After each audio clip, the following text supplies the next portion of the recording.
Hello, Daisy Cakes! Today, I want to talk about the golden age of science fiction and the story that started it all. Why? Because I am Daisy Ex Machina, the drag queen detective who investigates all things speculative in science fiction, fantasy, and horror. So when was the golden age of science fiction? It starts in the 30s and goes to the 50s. There is an exact start date, but we'll get to that later. So what was the golden age of science fiction? I want you to imagine this. You've been bitten by the science fiction bug. You really want science fiction, fantasy, horror. However, you could read every novel printed in a month. You know, you get Jules Verne, H.G. Wells, but there's no other novels. So if you wanted to read speculative fiction, you had to go to the Pulp Magazines. Now, the first Pulp magazine was founded in 1896 called Argosy, which came out of the Penny Dreadfuls, but that one was mostly focused on crime stories and Western stories. But then Weird Tales was founded in 1923, and that was mostly horror or weird fiction. H.P. Lovecraft got a start there. Then in 1926, Hugo Gernsback, yes, who the Hugo Awards is named after, founded Amazing Stories. Then after Amazing, Astounding Stories came out, which later became Analog Magazine, which is still around today. He was first a writer, but then in 1937, John W. Campbell became the editor of Astounding, later Analog, and Campbell shaped science fiction during the Golden Age, along with others, but Campbell was well known. I don't think people really understand what an editor is. When you hear editor, you might think of, oh, he corrects the grammar. No, an editor does more than that. A copy editor corrects the grammar. A line editor fixes the sentences. A editor or developmental editor shapes the story or helps the author shape the story. A lot of times the editor has a vision and tries to work with the author to bring it about. Editors are huge, and Campbell was the biggest, most influential during the Golden Age, and he was also a racist. And by racist, I mean he believed that slaves had it better back in the good old days, and he campaigned against integration in the 60s, so he was a racist. Now, a man can be two things at once.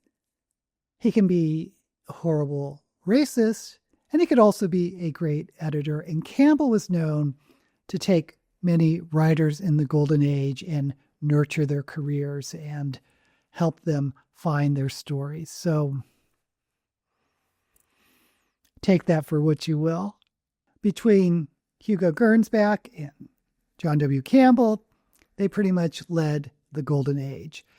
And this is when short fiction was king or queen.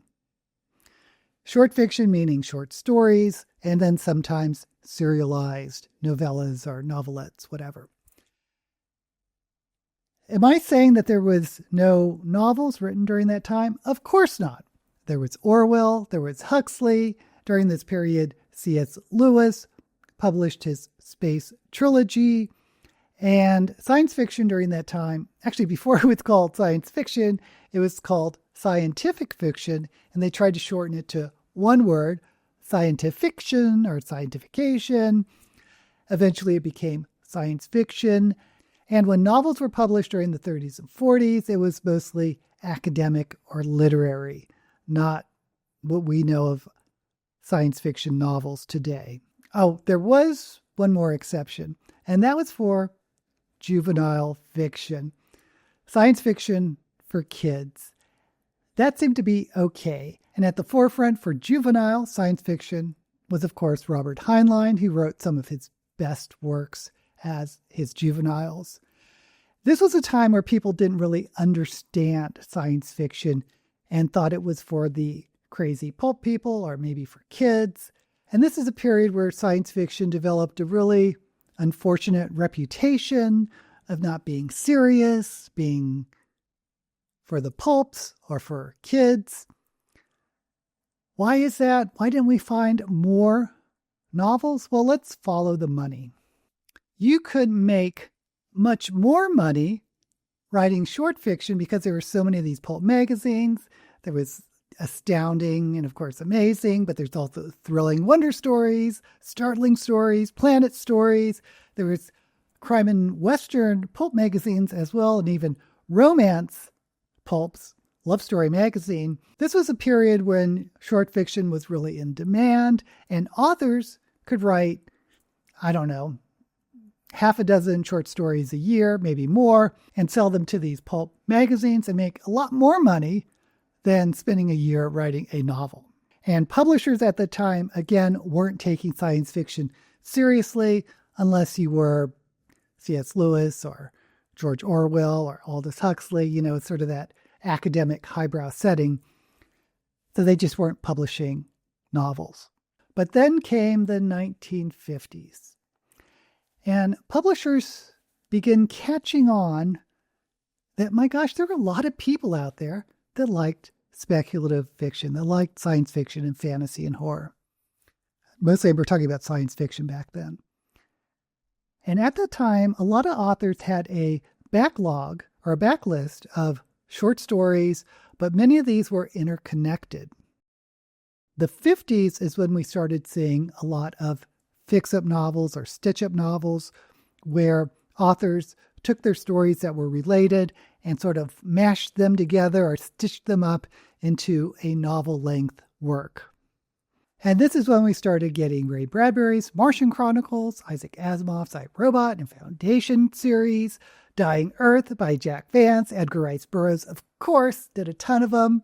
This went up into the 70s. We started seeing stitch-ups by Anne McCaffrey, Larry Niven, Frank Herbert. Frank Herbert's Dune was developed from a much shorter piece, and you might even see a few stitch-ups today, but it was really the heyday was the 50s, 60s.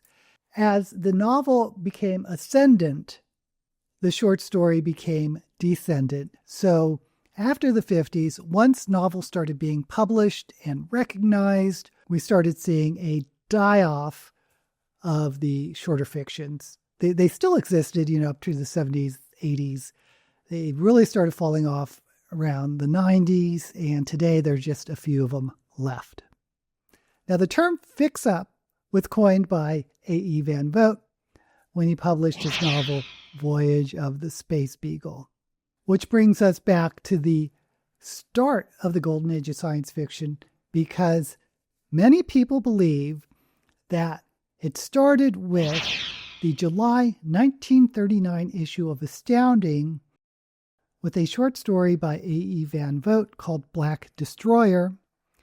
The story became a sensation, and this is a story that many people say began the golden age of science fiction, and it would later become part of the Voyage of the Space Beagle fix-up novel. Now, also in this July 1939 issue of Astounding was a short story by Isaac Asimov, but Asimov himself said it was pure coincidence that he had a story in this issue. It was Van Vogt's story that caused the stir. So are you going to argue with Asimov? By the way, do you want to hear something crazy?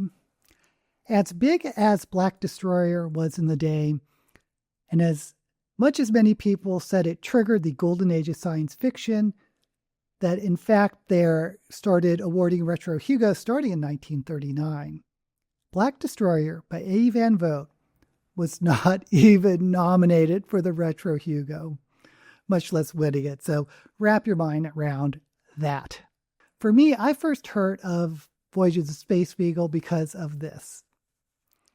Barlow's Guide to Extraterrestrials. This is sort of a coffee table science fiction book that shows different aliens imagined by this artist, Barlow.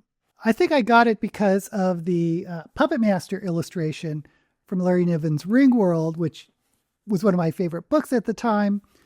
But I found other books because of some of these illustrations, one of whom was the Rim, this sort of bird-like creature from Voyage of the Space Beagle, and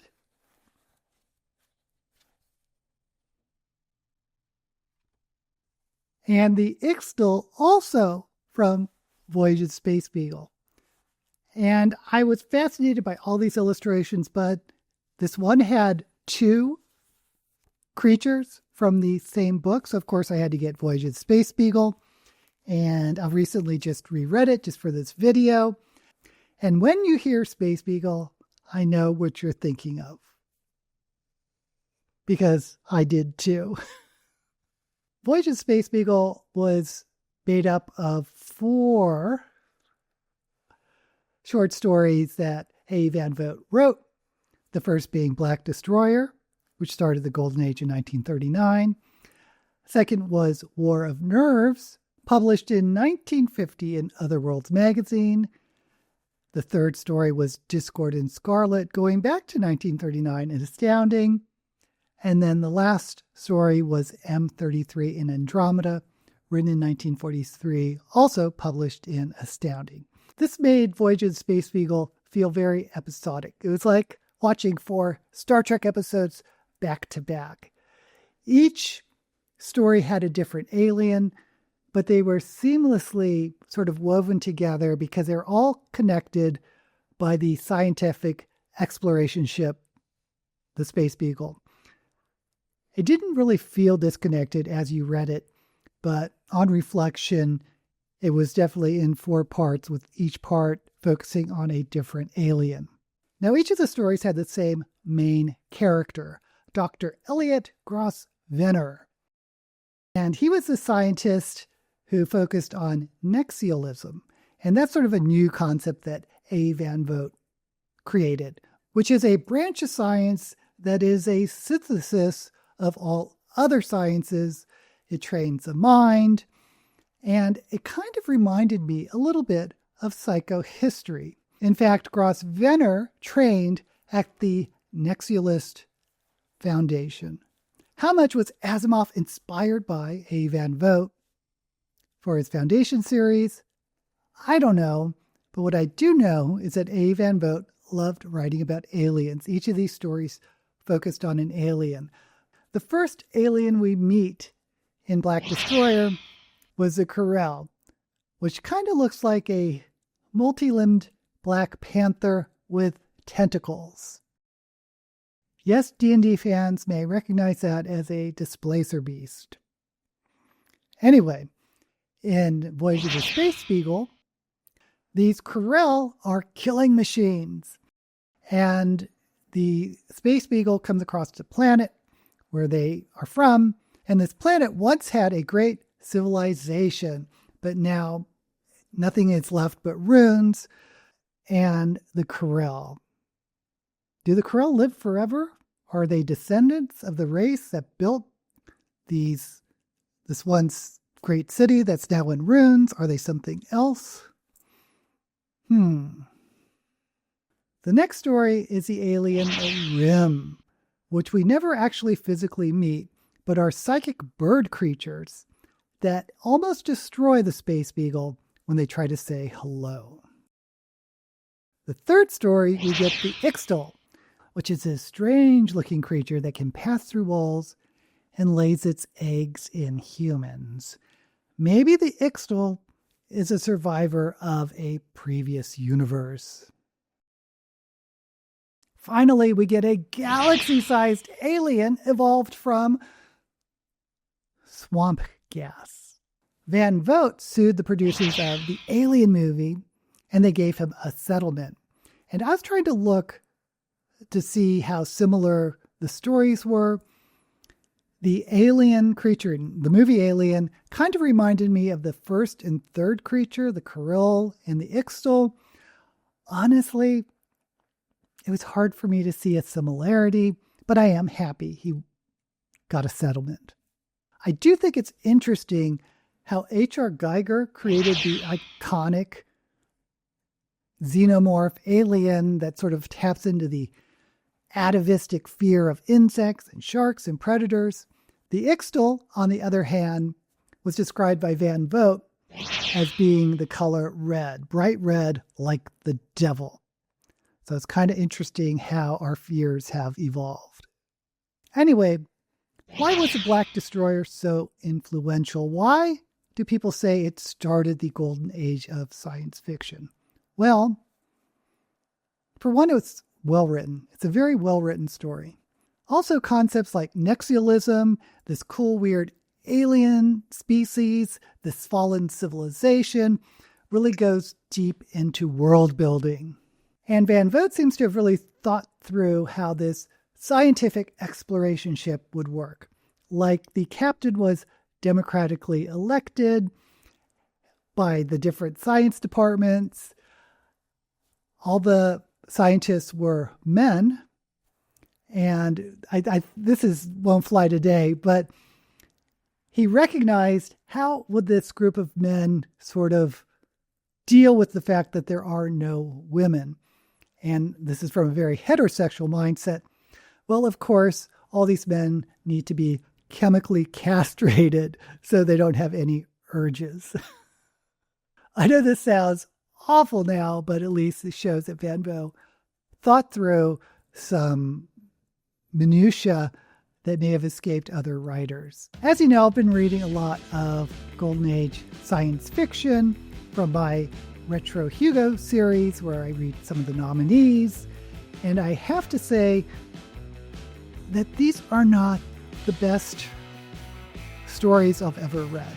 Maybe not even the best writers.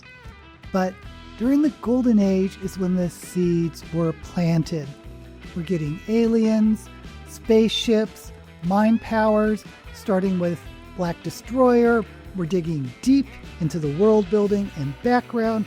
These are the beginnings of science fiction. This is how science fiction started. This is how the ideas started forming. The concepts started developing. Now, I personally think the new wave of science fiction that came after the Golden Age, I'm talking about the 60s and 70s, had much better written stories, were very innovative, very exciting. But I do like reading the Golden Age to seeing how it all started, where it all came from. But what about you? Do you read any Golden Age science fiction? Do you have favorite writers or stories? Let me know down in the comments. And while you're there, don't forget to like this video and subscribe to my channel. Until we meet again, may all the books you read be blessed.